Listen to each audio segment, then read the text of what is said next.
성준님 안녕하십니까? 네, 안녕하세요. 반갑습니다. 오늘 몇 월 며칠 몇 시인가요? 오늘은 8월 3일, 현재 시간 오전 10시를 좀 넘어가고 있는데, 오늘 장은 좀 어떤 분위기인가요? 일단은 금요일날 미국장이 반도체가 좋지 않다 보니까 오늘 그 여파로 코스피 쪽은 현재 마이너스 4.6% 하락 나오고 있고, 코스닥 쪽은 플러스 2.27% 뭐 이렇게 상승이 나오고 있는 상황이네요. 사실 우리 국내 시장은 지금은 미국장의 영향을 정말 많이 받고 있기 때문에 미국장에 따라서 다음날 국장이 좀 정해진다라고 봐도 될 것 같아요. 여러분, 미장을 따라간다고 제가 했지만 오해하시면 안 되는 게 필라델피아 반도체 지수를 따라간다는 얘기예요. 미장 다른 게 좋아요. 근데 반도체 안 좋아요. 그럼 다음날에 코스피 안 좋아요. 미장 전반적으로 안 좋았는데 메모리 반도체 좋았어. 그럼 다음날에 코스피 좋고. 그러니까 결국에는 그 필라델피아 반도체 지수에 따라서 약간 국내 시장 코스피가 특히 많이 영향을 받는 것 같다. 그게 또 앞으로도 이어질 가능성이 높다라고 생각이 좀 드네요. 오늘 좀 눈에 띄는 거는 대신 코스닥이 되게 좀 강세인 것 같네요. 수급이 다 글로 가버렸잖아요. 그래서 거의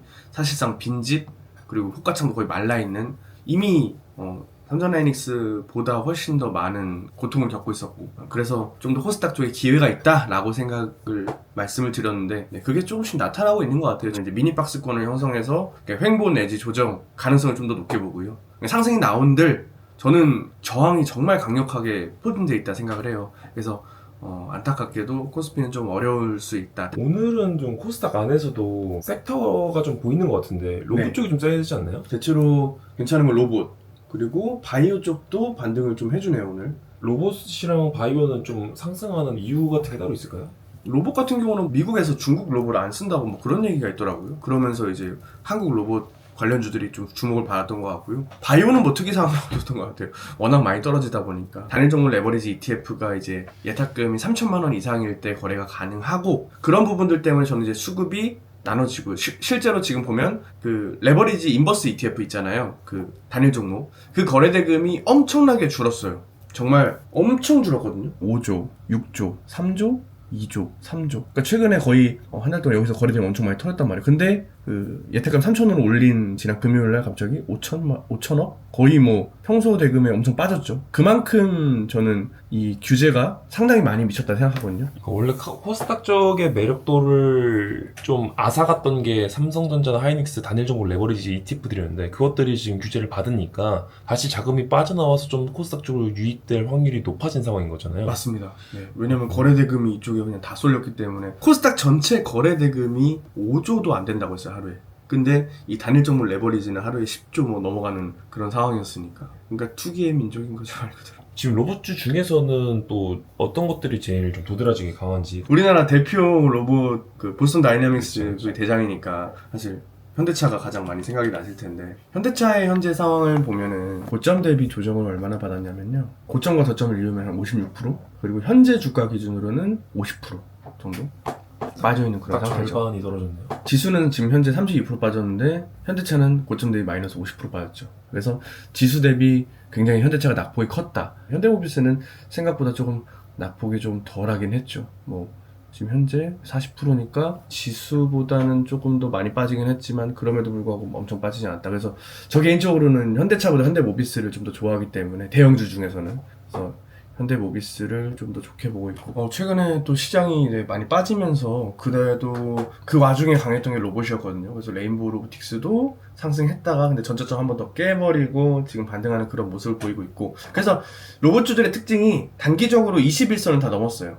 이게 굉장히 중요하거든요. 왜냐면 그동안에 21선을 넘기질 못했어요. 근데 다른 그런 코스닥 기업들은 21선을 못 뚫기도 하고, 삼성하이닉스도 21선을 못 뚫기도 하고, 그런 와중에 레인보우 로보틱스 그리고 SPG 21선 뚫고 쭉쭉, 그리고 뭐 예전에 강했던 코스모 로보틱스도 21선 뚫고 위로 올라가는 그런 모습, 예전에 대장이었던 로보티즈도 21선을 현재 강하게 뚫어내는, 그리고 제가 아까 말씀드렸던 한국 PIM도 사실 지금 구간에서 막 엄청 뭔가 왔다 갔다 하기보다는 저는 지금 모아가야 되는 시기라고 생각을 하거든요. 그래서 이런 구간 로봇 좀 잘 모아갔으면은 좀 의미 있는 수익들을 누리시지 않을까. 그래서 로봇주들은 현재 21선을 강하게 뚫어주면서 좀 추세를 전환하는 그런 과정에 있다라는 말씀을 좀 드리고 싶네요.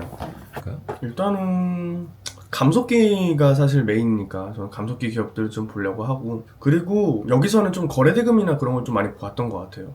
거래대금도 많이 붙어야 사람들이 관심이 많아지는 거니까. 아, 그럼 결국엔 시장에 관심을 좀 많이 받는 애들 위주로 선택해주는 거군요. 맞습니다. 지금 성두님은 로봇주 말고 전체 코스닥에서 좀 제일 인상 깊게 보고 있는 뭐 섹터든 기업이든 있을까요? 정말 잘 모르겠으면 그냥 코스닥 150 ETF 사셔라 뭐 이런 말씀을 좀 드리기도 하고요. 근데 개별 종목에 좀 더 업사이드를 좀 누리고 싶다 그러면은 각각 그 코스닥을 대표하는 그런 섹터들을 좀 이렇게 나눠서 편성하는 것도 좀 안전하게 할 수 있지 않나라는 생각을 합니다. 근데 어떤 분들은 그럴 수 있죠. 아, 그래도 야, 삼전하이닉스가 더 싸잖아. 아니, 근데 그냥 그런 논리가 안 통해요. 수급 논리로 움직이는 시장이기 때문에 그냥 뭐 형들이 간다고 하면 가는 거고 형들이 뺀다고 하면 빼는 거라고 저는 생각을 합니다. 그래서 그거에 맞춰서 좀 저도 플레이를 하는 스타일이고, 뭔가 상승하는 이유에 대해서 갖다 붙이고 하락하는 이유에 대해서 저는 다 갖다 붙인다고 생각하거든요. 그냥 하락이 나오면은 하락에 대한 막 뉴스가 쏟아져요. 아, 오늘은 이것 때문에 하락을 했구나. 왜냐면 그 하락의 이유를 뭔가 봐야지만이 마음이 편해지거든. 근데 저 생각인데 차트가 사실 먼저 조금 선행한다고는 생각을 해요. 그 먼저 보여주고 있다. 그리고 그 다음에 아, 이것 때문에 상승했구나. 아, 이것 때문에 하락했구나. 저는 좀 그렇게 보는 편이긴 합니다. 왜냐면 일단 정보의 비대칭성이 굉장히 크거든요. 그래서 오늘 코스닥이 저는 반등하는 이유도 코스닥 쪽이 오늘 지금 점점 강해져요. 그 미국 선물과 그 움직이지 않아요. 원래 나스닥 선물이 위로 가면 코스피는 올라가거든요. 근데 지금 현재 나스닥 선물이 내려가고 있거든요. 근데 코스닥은 더 올라가요. 그러니까 둘이 커플링이 안 되는 거죠. 지금 현재 코스닥은 다른 느낌을 보이고 있는 거예요. 근데 이거는 저는 앞단에서 누군가는 어떤 이유들을 알고 미리 사들이는 것 같은 생각도 솔직히 해요.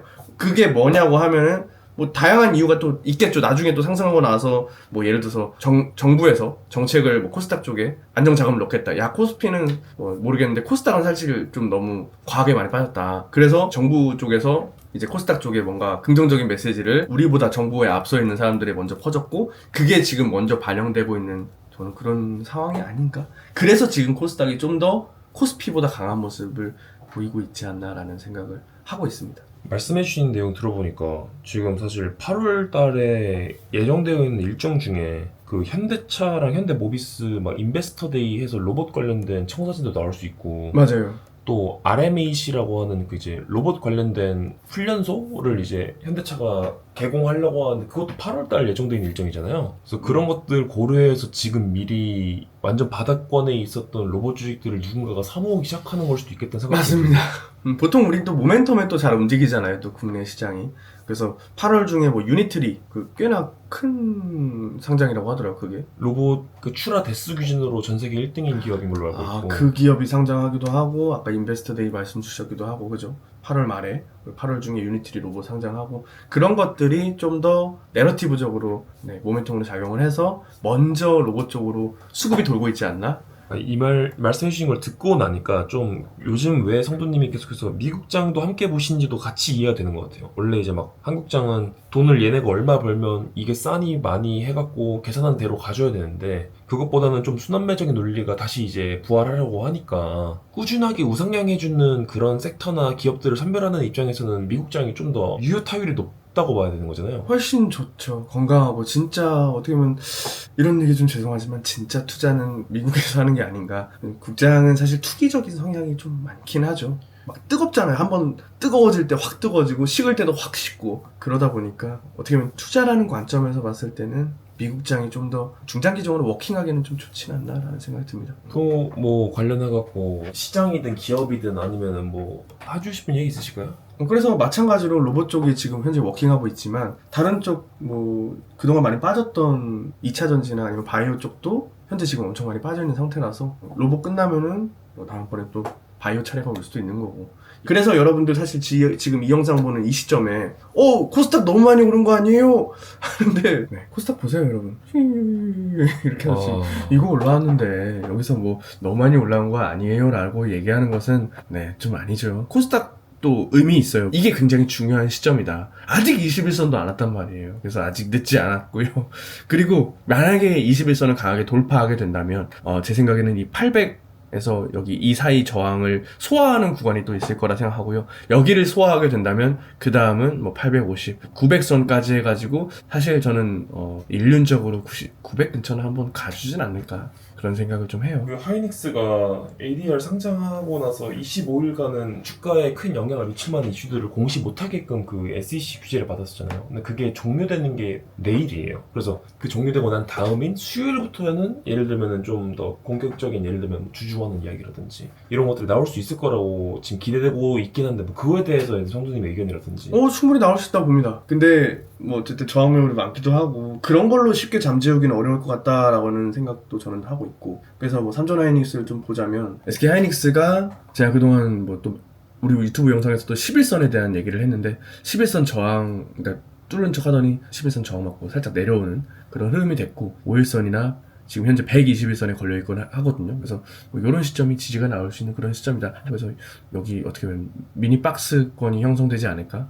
아니면 여기 위로 해가지고 61선까지도 볼 수가 있는 거겠죠. 그래서 보면 크게 보면은 여기 그리고 저항이 예상되는 저항이- 거는 뭐 20일 21선 187만 원이나 61선에 210만 원. 뭐 이런 구간이 강력한 저항이 될 가능성이 높아 보이는 거죠. 삼성전자는 SK 하이닉스보다는 조금 더 차트적으로는 좀 더 강해 보이긴 하는데요. 그럼에도 불구하고 어쨌든 5일선이 뭐 이 정도까지 열려있으면 이 정도 22만 5천 원 열려있고, 21선 저항이 좀 낮죠 여기는. 그래서 다음 저항을 보면 29만 원, 뭐 여기나 28만 원. 이 박스권, 미니 박스권을 끌어나갈 가능성이 좀 높아 보이네요. 누구도 상승과 하락을 단언할 수 없는, 보수적으로 봐야 되는 약간 그런 시기라고 보여지고요. 오늘 코스피도 미니박스를 그리면서 조정 횡보의 시간을 거쳐서 뭐 위든 아래든 갈 것이고, 그리고 코스닥은 좀 더 하락폭이 워낙 깊었고 좀 더 저는 단기적으로는 아웃퍼폼할 가능성이 있다. 코스피보다는 코스닥이 아웃퍼폼할 가능성이 있다. 더더욱이 주가를 너무 신경 쓰면 안 되는 구간이라고 보거든요. 단기적으로 뭐 주가가 크게 폭락했다고 해서 이건 망했다, 주가가 올라간다 해서 이건 대박이다, 이렇게 하면 안 된다고 생각해요. 오히려 저는 지금은 음봉에 사야 된다고 보고, 양봉이 나왔을 때 좀 덜어주는 그런 전략을 좀 취해야 된다고 봐요. 그런 시장이 연출될 가능성이 있기 때문에 그런 마음으로 좀 시장을 보시면 좋지 않을까. 제가 코스닥 쪽으로 좀 비중을 많이 빼놨기 때문에 삼성하이닉스가 오늘 현재 마이너스 7%씩 하고 있거든요. 마이너스 7%인데도 별로 신경 안 쓰죠. 일단은 첫 번째, 지난 금요일날 제가 11선 저항 막 얘기하면서 저는 일부 덜어주겠습니다, 덜어줬고요. 코스닥 쪽을 일부 추가해주겠습니다, 추가해줬고요. 그렇기 때문에 제 마음속에는 나 코스피 좀 덜어줬어, 코스닥 좀 추가했잖아, 오늘 코스닥 종목 많이 올라가니까 삼전하이닉스 떨어진 건 마음 아프지만 괜찮아, 내가 예상했던 부분이니까. 삼전하이닉스만 몰리는 그런 시장 아니게 됐고, 지금 보시면 코스피 내에서도 삼전하이닉스가 떨어지는 거지 다른 기업들은 또 올라가는 기업들이 많단 말이에요. 그 전과 좀 많이 다르죠. 그런 분위기가 연출이 되고 그런 것들이 보이기 때문에 너무 또 낙담하지 마시고 같이 잘 이겨내요. 아무튼 도움이 많이 되셨으면 좋겠고, 남은 하루도 잘 쉬시고 또 저는 다음 영상에서 찾아뵙도록 하겠습니다. 네, 여러분 감사합니다. 안녕.